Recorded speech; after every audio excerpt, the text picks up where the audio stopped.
आज lesson 2 biology 12th का lecture 2 जिसमें कि स्टमेन के बारे पर बताएंगे।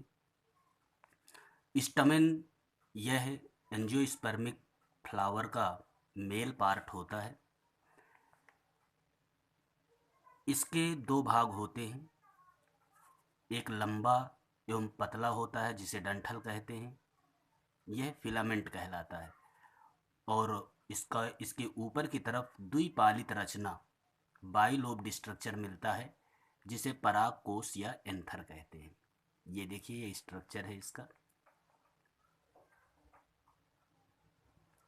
यह एक स्टमेन है, यह एक स्टमेन है। ये नीचे का भाग इसका फिलामेंट कहलाता है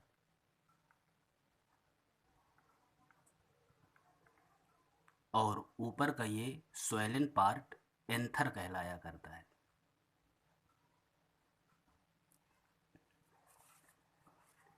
एंथर के स्ट्रक्चर के बारे पर बताया जाएगा। एंथर बाइलोब्ड स्ट्रक्चर होता है, यहाँ पर देख रहे हैं बाइलोब्ड स्ट्रक्चर है। प्रत्येक पाली में अर्थात प्रत्येक लोब में दो कोष्ठ होते हैं, दो चैम्बर होते हैं, अर्थात एक परागकोश में 4 कोष्ठ होते हैं। एक परागकोश में 4 चैम्बर होंगे। अगर इसकी हम सेक्शन कटिंग काटें तो इस प्रकार से यह रचना दिखाई देती है। ये 4 चैम्बर होते हैं, 1 2 3 4। बीच में इसमें कनेक्टिव रहा करता है, ये बीच में कनेक्टिव रहता है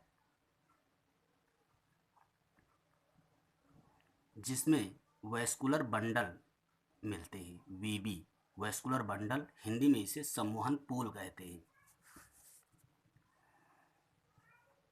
ये जो 4 कोष्ठ हैं इन्हें हम लघु बीजाणुधानी या माइक्रोस्पोरेंजियम कहते हैं। पुनः से बोल रहे हैं, इसे हम लघु बीजाणुधानी या माइक्रोस्पोरेंजियम कहते हैं। यह माइक्रोस्पोरेंजियम आगे विकसित होकर परागपुटी या पालन सैक बनाती है। पालन सैक पर जो पालन ग्रेन होते हैं, परागकण होते हैं, वो ठसाठस भरे रहते हैं, अच्छी तरीके से उसमें फिल रहते हैं। अब लघु बीजाणुधानी की संरचना देखते हैं। स्ट्रक्चर इसका क्या होता है माइक्रोस्पोरेंजियम का। तो एक अनुप्रस्थ काट में लघु बीजाणुधानी या माइक्रोस्पोरेंजियम में 4 भित्ति परतें वॉल लेयर्स दिखाई देती हैं। ये चारों वॉल लेयर्स के नाम हैं एपिडर्मिस, एंडोथीसियम, मिडिल लेयर्स और टेपेटम। आइए इसको फिगर में देखते हैं।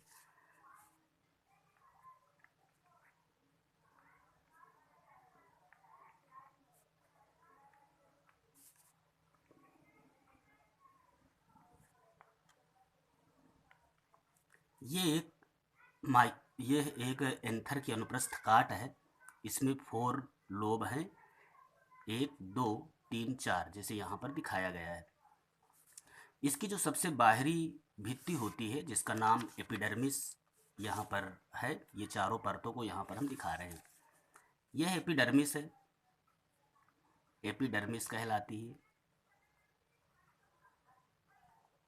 और एपिडर्मिस के नीचे 3 परतें और होती हैं।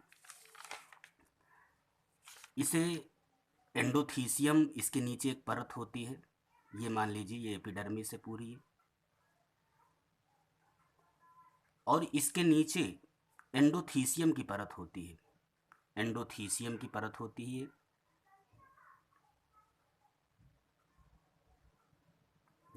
ये एंडोथीसियम है। इसको हम किसी में भी बना सकते हैं, हम चाहें तो इसको यहाँ पर भी बना सकते हैं। ये एपिडर्मिस, ये चारों लोब में किसी में भी आप बना सकते हैं, सब में एक ही प्रकार का ये सब पाया जाता है। ये एपिडर्मिस है। और ऐसा यहाँ पर इसके नीचे एंडोथीसियम रहती है, ये एंडोथीसियम है। और एंडोथीसियम के नीचे मिडिल लेयर्स पाई जाती है, मिडिल लेयर्स पाई जाती हैं।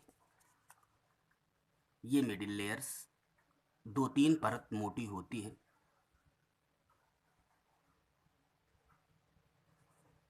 ये एंडोथीसियम के नीचे 2-3 परत मोटी मिडिल लेयर्स होती है।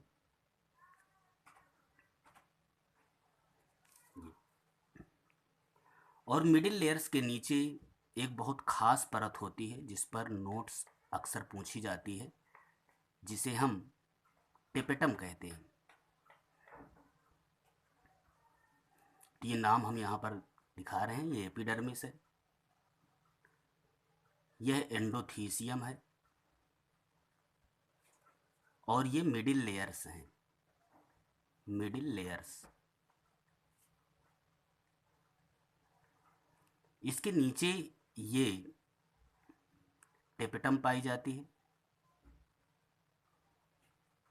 तो आप देख रहे हैं कि 4 परतें जो यहाँ पर हमारी नोट में लिखी हुई हैं, उनके चारों के नाम इस प्रकार से ये हमने चित्र में दिखा दिया। अब इन चारों परतों का देखिए, यहाँ पर आगे हमने नोट में लिखा है कि प्रारंभ की 3 परतें संरक्षण प्रक्रिया का कार्य करती हैं, मतलब प्रोटेक्शन देती हैं। ये जो तीनों परतें होती हैं ये प्रोटेक्शन का काम करती हैं। प्रोटेक्शन मतलब सुरक्षा प्रदान करती हैं। जैसे घर में दीवार होती है, परतें होती हैं दीवार की, तो उसे हम प्रोटेक्शन के रूप में यूज करते हैं। तो ये यहाँ पर इतनी परतें हैं, जरूर यहाँ पर कोई खास रचना है, उसकी प्रोटेक्शन के लिए ये परतें पाई जाती हैं। तो यहाँ पर अब क्या होगा, यहाँ पर जिसकी सुरक्षा होगी, तो यहाँ पर स्पोरोजिनस टिश्यू भरा रहता है। ये स्पोरोजिनस टिश्यू है।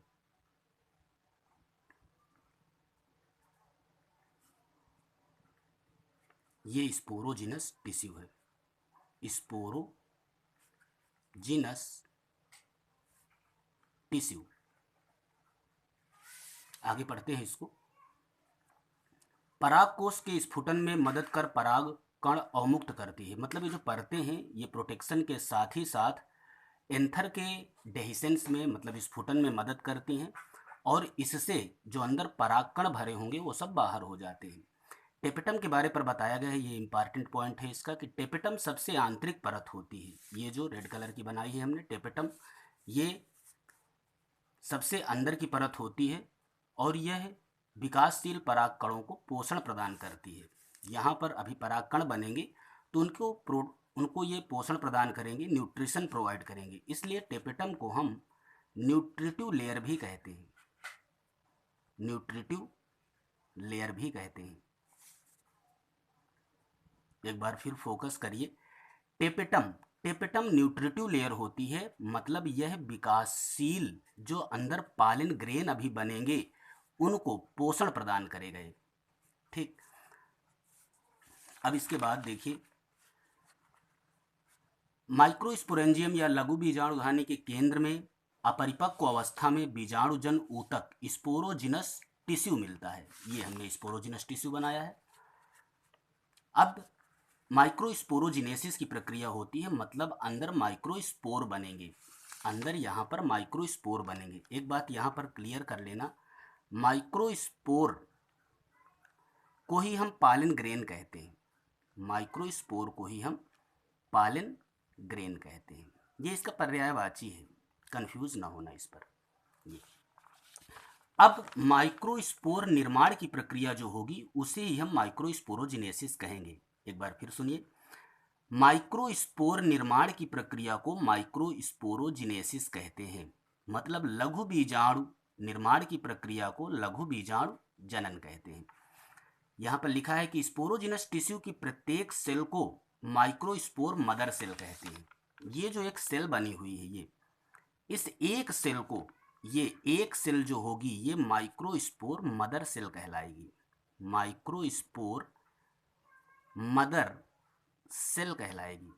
और ये डिप्लॉयड नेचर में होती है, 2n होती है, 2n कंडीशन में होती है डिप्लॉयड नेचर पर। और जो डिप्लॉयड नेचर की है ये, तो माइक्रोस्पोर जब बनेंगे वो हैप्लॉयड नेचर के होंगे, तो जरूर इसमें एक डिवीजन होता है और उस डिवीजन का नाम याद कर लीजिए, मियोसिस कहते हैं उसको, अर्धसूत्री विभाजन। अर्धसूत्री विभाजन कहते हैं। इसी को हम आरडी भी कहते हैं, रिडक्शन डिवीजन कहते हैं, क्योंकि क्रोमोसोम नंबर में रिडक्शन होता है, कमी आती है। तो यहाँ पर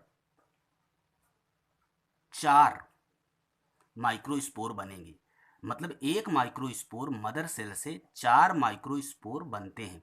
आपने सुना होगा, फर्स्ट ईयर में है ये, कि अर्धसूत्री विभाजन में एक कोशिका से 4 कोशिकाएं बनती हैं। तो एक माइक्रोस्पोर मदर सेल से 4 माइक्रोस्पोर बन जाएंगे, और ये माइक्रोस्पोर हैं, ये माइक्रोस्पोर हैं, ये यहाँ पर ये प्रक्रिया हो रही है पूरी।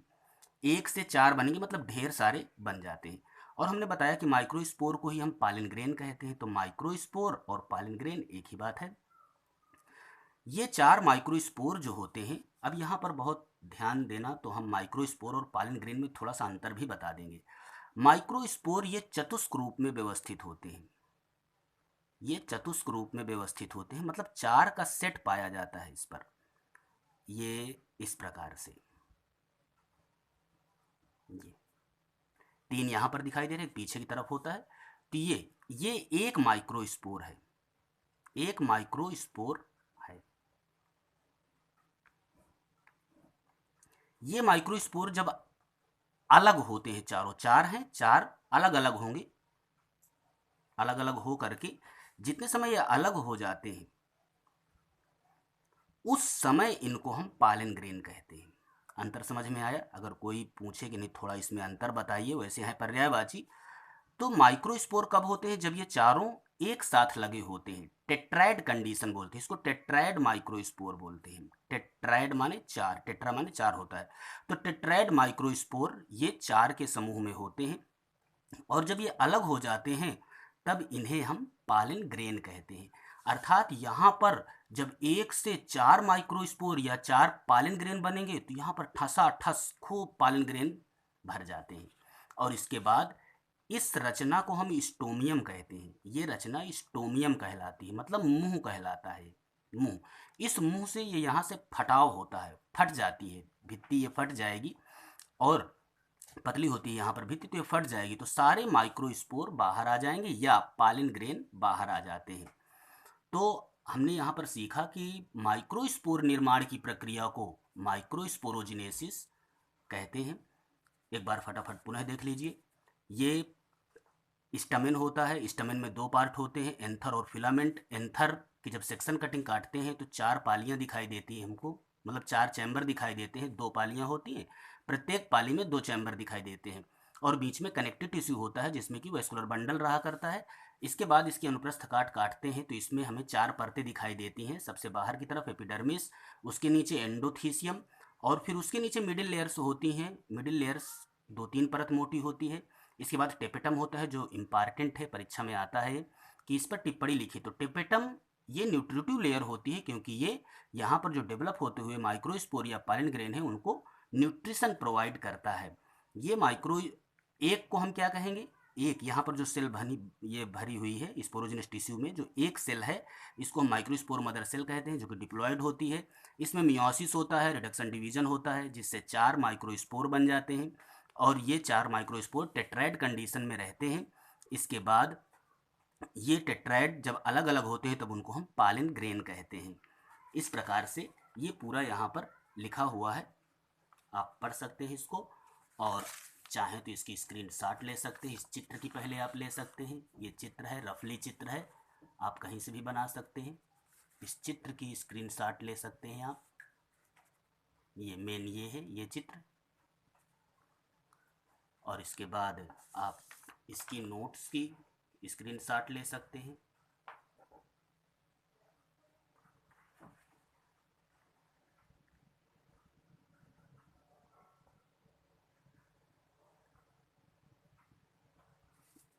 Thank you for watching.